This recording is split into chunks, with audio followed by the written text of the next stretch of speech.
Mission शक्ति को नहीं आसला बड़ अपडेट राज्य में बंद हो कि यही लाभदायक योजना राज्य में भाजपा सरकार आसिया पर विभिन्न लाभदायक योजना को लागू नेबा चर्चा लगी रही है। क्रम में पूर्व सरकार समय चलता किसी योजना और पदक्षेप उपर पूर्णछेद पड़ी निकट में 5T और मो सरकार को हटाई दि जाता बेले एवं मिशन शक्ति को नहीं बड़ खबर आसी तेज से बड़ खबर कौन चलतु जानिबा। राज्य मिशन शक्ति की योजना को नहीं चर्चा यही योजना जारी रु ना बदल बोली आलोचना होउछि।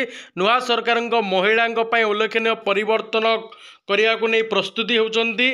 निर्वाचन इस्ताहार महिला बड़ घोषणा करथिले बीजेपी राज्य सरकार आसिले लागू करेंगे नहीं प्रतिश्रुति भी देइथिले। आउ सरकार आसबार प्रथम दिन ही कैबिनेट बैठक में बड़ निष्पत्ति नहीं ओडिशा रे महिला मानक पई सुभद्रा योजना लागू करने को देइथिबा प्रतिश्रुति को पूरण करने जाउछि बीजेपी सरकार।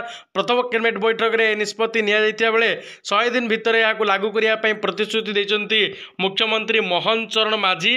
महिला मानक सशक्तिकरण पई आसंता 100 दिन भितर सुभद्रा योजना को लागू करा जिवो। एही योजना रे महिला मानक 50,000 टंकार भाउचर प्रदान करा जिवो। या नै संपूर्ण गाइडलाइन प्रस्तुत करिया को महिला और शिशु विकास विभाग को निर्देश दिया जाइछि। वर्तमान मिशन शक्ति योजना रे किछि पॉइंट रे परिवर्तन करा जिवो बोली चिंता करुचंती सरकार। एही योजना को संपूर्ण बंद करा गले मध्य राज्य रे महिला मानक विकास पई किछि नुवा नियम आसी पारे।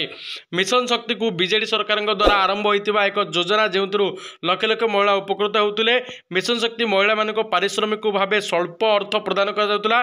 मिशन शक्ति रो महिला मानक पेंशन भत्ता लागू करिया पई बीजेडी सरकार घोषणा करथिल। नुआ सरकार गठन हेले मिशन शक्ति पई नियोजित कर्मचारी बा कर्मी स्थिति कौन रहबो ताहा संदेह घरे रहिछि। अन्यपटे भाजपार लक्षपति दीदी सृष्टि करिवार प्रतिश्रुति को नहीं प्रति महिला को 50,000 टंकार भाउचर प्रदान करा जिवो बोली जना पड़ी। तेबे मिशन शक्ति को आहुरी सुदृढ़ करा जिवो ना विकल्प उपाय अवलंबन करा जिवो ताको नहीं आलोचना हेउछि।